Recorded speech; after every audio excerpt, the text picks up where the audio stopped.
Sugar జబ్బు వచ్చాక మనలో చాలా మంది తీపికి ఫుల్ స్టాప్ పెట్టేస్తూ ఉంటారు.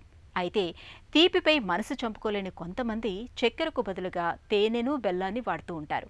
చక్కెర మాత్రమే చెడు చేస్తుందని, తేనె బెల్లం తీసుకోవటం వల్ల మధుమేహులకు ప్రమాదం ఏమీ ఉండదని బలంగా నమ్ముతూ ఉంటారు. కాఫీ, టీలలో చక్కెరకు బదులుగా తేనె, బెల్లం కలుపుకొని తాగుతూ ఉంటారు. బెల్లంతో చేసిన తీపి వంటకాల్ని రుచి చూస్తూ ఉంటారు. నిజానికి షుగర్ పేషెంట్లకు చక్కెర ఎంత చెడు చేస్తుందో తేనె, బెల్లం కూడా అంతే చెడు చేస్తుందని చెబుతారు నిపుణులు. మధుమేహులు తేనె, బెల్లం వాడితే ఎదురయ్యే పరిణామాలు ఎలా ఉంటాయో ఇప్పుడు తెలుసుకుందాం. చక్కెర వ్యాధికి తినే చక్కెరకి సంబంధం లేదు. చక్కెర వ్యాధిని మనం దాన్ని చెప్తున్నాం కానీ అది చక్కెర తింటే వచ్చేది కాదు. కాబట్టి మనం తినే చక్కెరకి మన రక్తంలో మనం చేసే చక్కెర పరీక్షకి సంబంధం లేదు.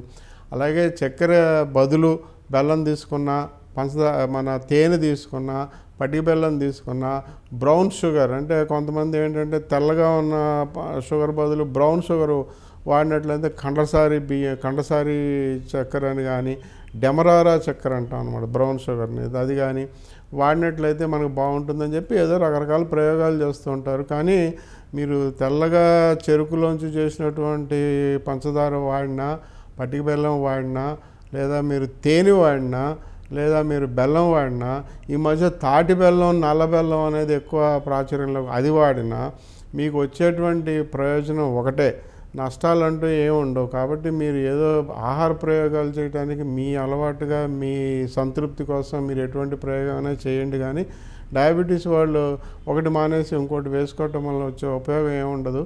కొంతలో కొంత వాటిల్లో గ్లైసిమిక్ ఇండెక్స్ అంటే వెంటనే ఇప్పుడు మీరు షుగర్ తెల్లగా ఉన్నటువంటి చెరుకుతో చేసిన షుగర్తో మీరు ఆ చక్కెర వాడినట్లయితే వెంటనే రక్తంలో గ్లూకోజ్ పెరుగుతుంది. అదే మీరు బెల్లం, తాటి బెల్లం, నల్ల బెల్లం వాడినట్లయితే నెమ్మదిగా గ్లూకోజ్ పెరుగుతుంది. అంతేగాని వచ్చే ప్రయోజనాలు, నష్టాలు అనేవి పెద్దగా దానివల్ల ఉపయోగాలు, నష్టాలు ఉండవు. వీటికన్నీ కూడా ఈ శ్రద్ధ అంతా కూడా మీరు మీ రక్త పరీక్షల మీద, రక్తంలో గ్లూకోజ్ మీద మీరు ఆ శ్రద్ధ పెట్టాలి. ఆ గ్లూకోజ్ ఎక్కువ ఉందో తక్కువ ఉందో తెలుసుకోవాలి. వారానికి ఒకసారైనా రక్త పరీక్షలు చేసుకోవాలి. దానికి అనుగుణంగా మీ యొక్క మందులు మోతాదులు మీరే మార్చుకుంటూ ఉండాలి. డాక్టర్ సలహా తీసుకుని మందులు ఎలా మార్చుకోవాలో తెలుసుకోవాలి.